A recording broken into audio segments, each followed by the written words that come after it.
Hello Algebra 2 students, and welcome back to Chapter 6. Today we're going to be doing section 6.3, which is a section called completing the square.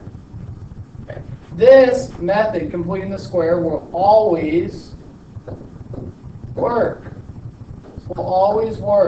This is one of two ways to solve a quadratic that is guaranteed to work, no matter what type of quadratic you have. So, if we're going to use completing the square, we actually needed the square root property, which we learned back in section 2.6, or we kept using in 2.6. This is where if I gave you a problem like this, we drew the square root over this, square root over that, 50. We break this down as 25 and 2. We draw our tiny little square roots, right? Because we draw the square roots, we have to put plus or minus.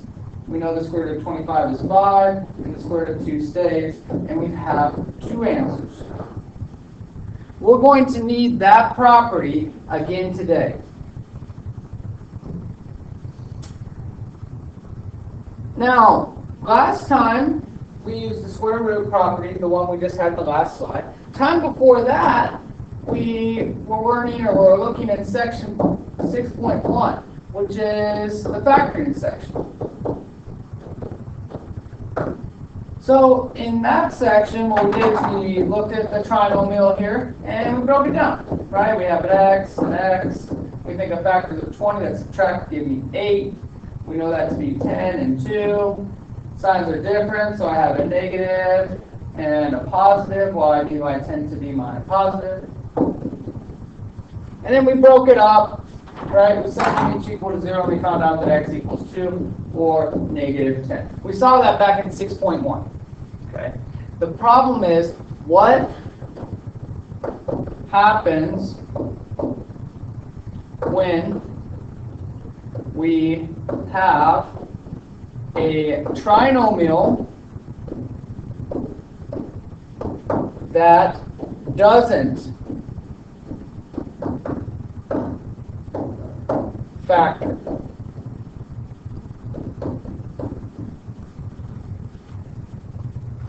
Okay, when we have a trinomial that doesn't factor, this is going to bring us into some problems. We can't just use the square root property as is, because I can't isolate just that. That's going to be too tough. So we need another property. We need another technique. That technique is known as completing the square.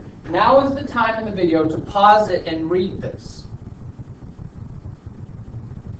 Okay, now that you've read this and you've gotten it written down, okay, the big part here is we have to have a binomial squared. That means I need something to look like this. I need x, some number, squared, equals some number over here. That's the goal. This right here is the goal. That is the goal. Okay? The numbers will change. These numbers here and here are definitely different numbers. They're different numbers. Okay? I could have a plus sign in here. I could have a minus sign. It won't matter. Okay? The goal, though, is I have to have that blue-looking thing. I have to have a binomial squared equals some number. Because if I get it to a binomial squared equals some number, so if I had something that looked like this, for instance,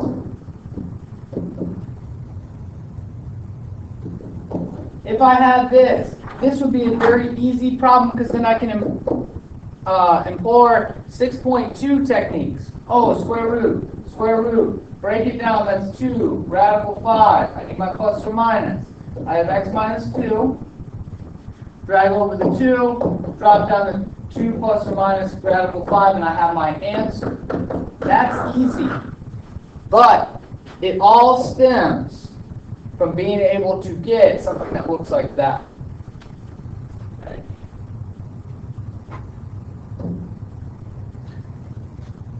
Now, again, this is a great time to pause the video and ask yourself these questions.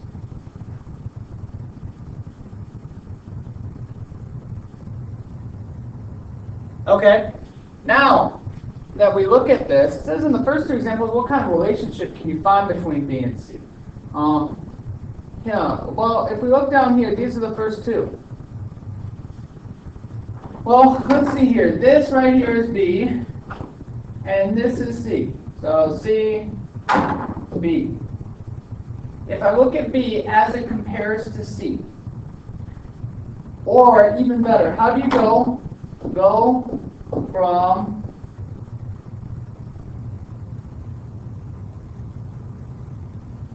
C, no, let's not go from C. In fact, let's go from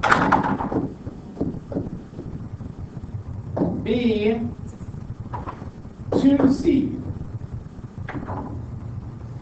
Well, that means I'm going from an 8 to 16.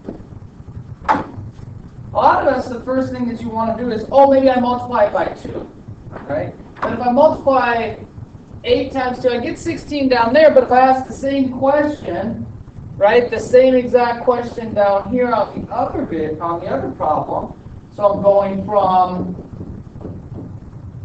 -6 to 9, if I take -6 times 2, I don't get 9. So it can't just be a straight multiplication, okay?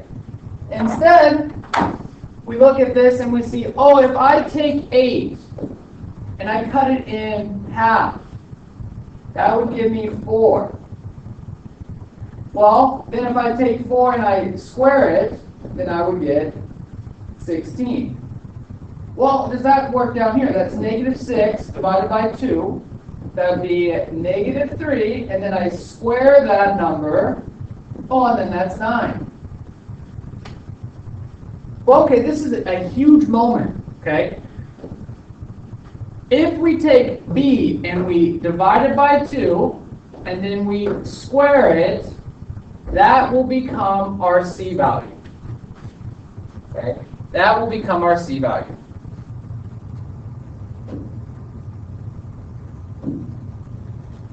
This is a huge thing to know, okay? And now, what I want to do is I want to use it. It says finding C. Now's a great time to pause the video. Now that you pause the video, I've written down the question, okay? It says to find the value of C. That makes it a perfect square. If it's a perfect square, okay, well that means it should be something squared. Well, I know B is this 10. So I take B, the 10, and I cut it in half. That's 5, and then I square it, and that is 25. Thus, this 25 would need to go right here for C. Now you might be asking, why would we do that? Why would we make that 25? Here in the original problem, we had x squared plus 10x. Now we had plus 25. Well, if you look at this problem, this thing right here factors beautifully. It factors, in fact, as x plus 5 and x plus 5. That's the same thing twice. So I can write it as x plus 5 squared. Which is a huge moment, because this thing right here was some blue thing earlier in the notes. If we look back, it was this thing right here. That's going to help. That's help. It's like we have, if we look at it, it's like we have half of it. We got one side. We already got one side there, okay, because of this thing. Well, all right, here, I'm going to try another one. Pause the video here and you try it. I want C, and then I want you to factor it. Okay, now that you've had a chance, I'll do the problem here. I am taking my B value here, which is -12, and I am cutting it in half. That's -6. Then I square it. That is 36. That means that C right there is 36. If I were to factor it, that's x squared minus 12x plus 36. I would easily be able to factor that. as x minus 6, x minus 6. I see that they're the same, so I write x minus 6 squared. Hopefully all of this is coming together for you, okay? Because here we're slowly building our way up to the completing the square method. Now what we're going to do is we're actually going to do an entire problem by completing the square. We will do one full problem without the steps. After I finish this problem, I will put the steps up and I'll give you a chance to copy them down. For now, you should pause the video and make sure you have this thing written.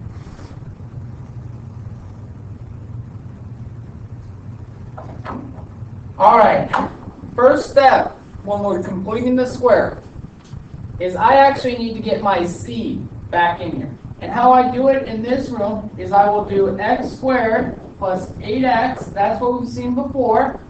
Then we are going to put a plus blank here, equals, and I'm moving 20. It's like I'm adding 20 over to the other side. So then I have 20, okay? Now, here's the key. If I'm adding blank here, I have to have it adding blank there. Now that I have it set up, it's like this spot right here, this blank spot, is the new c value. It's the new c value, okay? Well, how did we find c before? Well, before what we did was we took b, so we took that b, which in this case is 8, and then we cut it in half. That was 4, then we squared it and we got 16. That 16, this thing right here, is the c. So I'm putting 16 here. If I add 16 to one side, I have to add it to the other. Now, this thing right here should factor. It should factor. And in fact, here before I squared the 4, I had 4 squared. If I would have looked at just the 4, this thing will factor as x plus 4 and x plus 4. Those 4s align. In fact, it's x plus 4 all squared. Okay, well, what's the right side then? If I simplify the other side, this thing right here, right, that's just 20 plus 16. Well, that's 36. Now this is a huge moment. I said earlier in the lesson that we were going to get to something that looks like this. In fact, I said that's the goal. Because if we get to here, this problem becomes very simple for us. We know we can square root this. Well, square root of 36 is plus or minus 6. Drop down my x plus 4. I know I moved the 4 across. If I move the 4 across, that's negative 4 now. Drop the plus or minus 6 down. Because these are just numbers right here, I can actually perform that. It's negative 4 plus 6, or it's negative 4 minus 6. That would give me a 2 or a negative 10. Which, if you go all the way back to the start of the video, and we look at the very first problem that we reviewed 6.1 technique on. Way back here at the start, we got the exact same answers.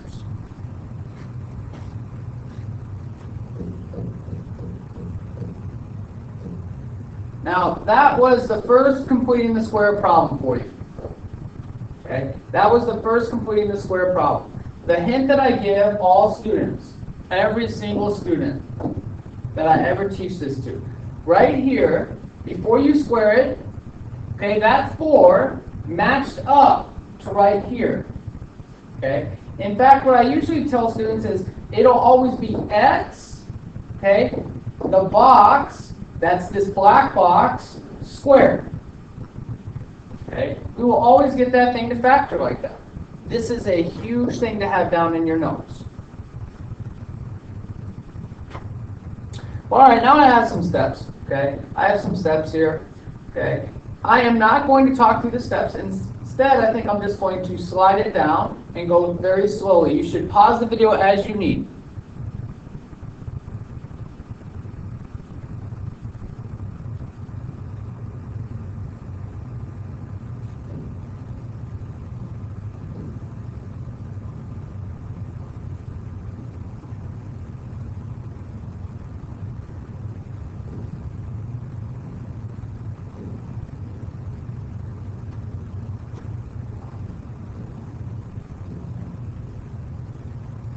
Again, if that was too fast for you as we went, you should be pausing the video. Go back, make sure you get those steps down. The rest of the video, all I'm going to do is work out a few problems. I'm going to work out some problems.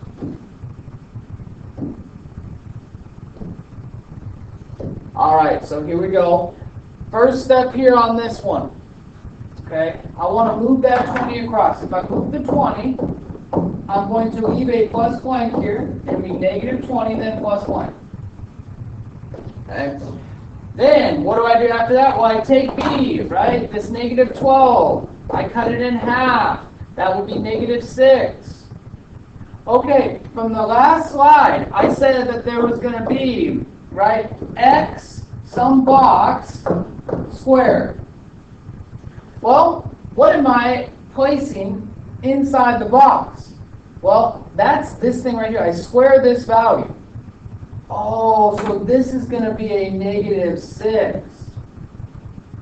Now, I actually have to perform this squared operation. That negative 6 squared would be 36. That 36 becomes my new c.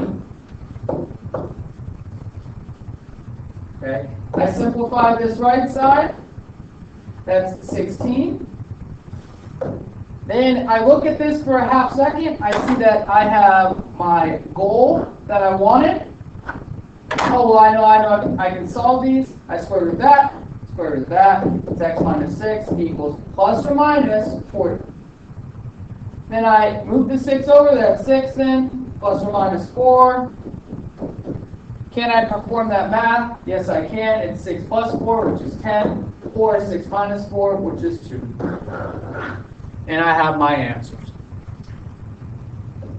Now, that one, we went a little bit faster on. Just so you know, these next few, we're probably going to pick up our pace. We are going to pick up our pace.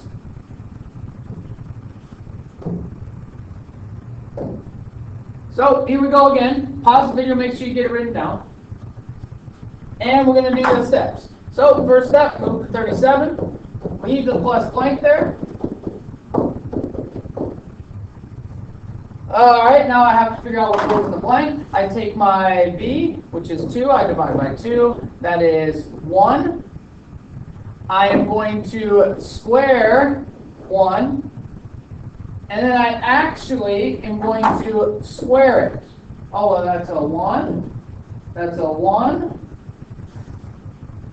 I know that this thing will factor then as x, my square, all squared. Well, my square was a positive 1 this time. I simplify this side over here. That is equal then to negative 36. I feel good. I have obtained my goal. So I can square root these. Square root of negative 36 is plus or minus 6i. I drop down the x plus 1. 1, I move across, it's negative 1 now. Plus or minus 6i. I cannot combine those, so that is my answer. On to the next one. Okay, take your time, write it down. You need this written down. And here we go again. We're just going to continue the pace. Okay, we're going to continue the pace here. I move the 18. That's x squared plus 3x plus something equals 18 plus something. I take my b, which is 3. I cut it in half. Ooh, that one looks tough. I don't know if I can cut 3 in half without a decimal. So I'm going to leave it.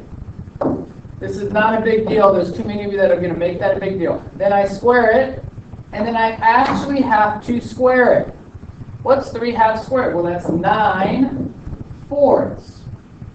9 fourths. Here's the key. We have been writing on the board that this thing here will always factor as x, whatever is in the box, squared. In this case, it's very helpful because of this 9 fourths. I don't know a whole lot of factors of 9 fourths, but I don't need to because I know that the box has that 3 halves. That's a positive 3 halves. I don't need to factor the other, because I know how it automatically factors. Then I come over here, and I have to simplify the right side. Well, if I'm going to add those, I need common denominators. So I need to take 18 times 4, all over 4, plus 9 over 4. Well, 18 times 4 is 72. So then I have 72 plus 9, which would be 81 over 4.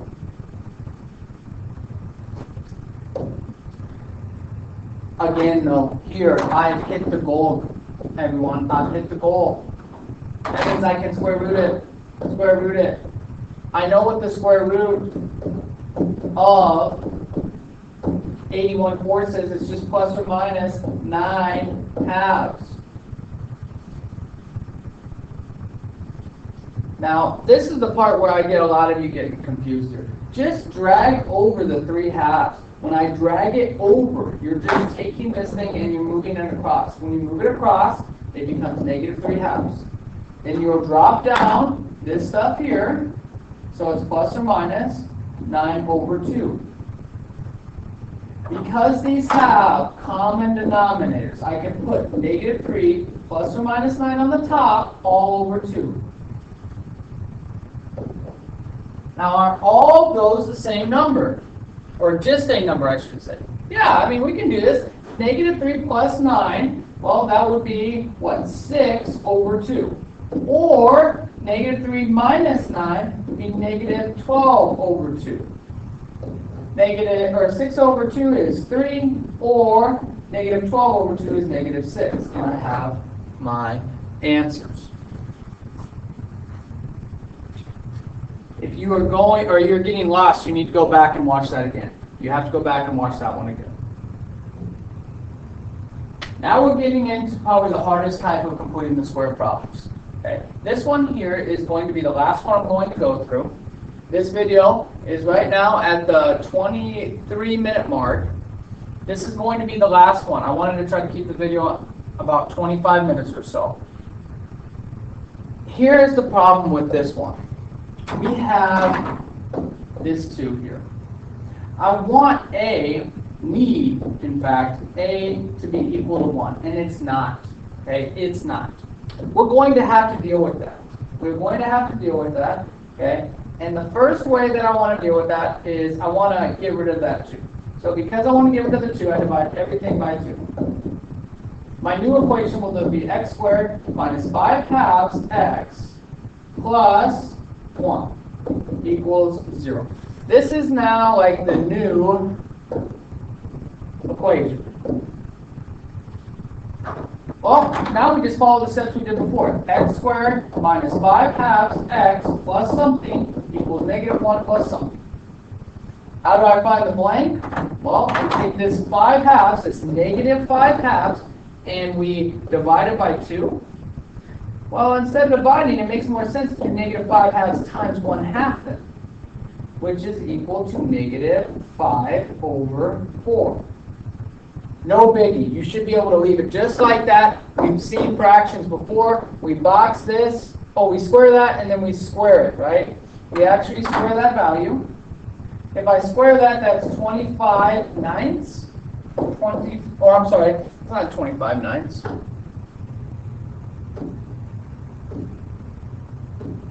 It's 25 on the top, but 4 squared would be 16, so that's 25 16ths. We know, again, this is such a huge moment for everyone. You know that this thing factors as x, the box, squared. Well, what's the box? The box is the negative 5/4.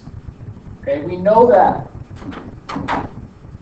Over here, we have to simplify this. Well, that's negative 16 over 16 plus 25 over 16, which we know is going to be 9 over 16. Yeah, you have to do common denominators. That should not shock anyone.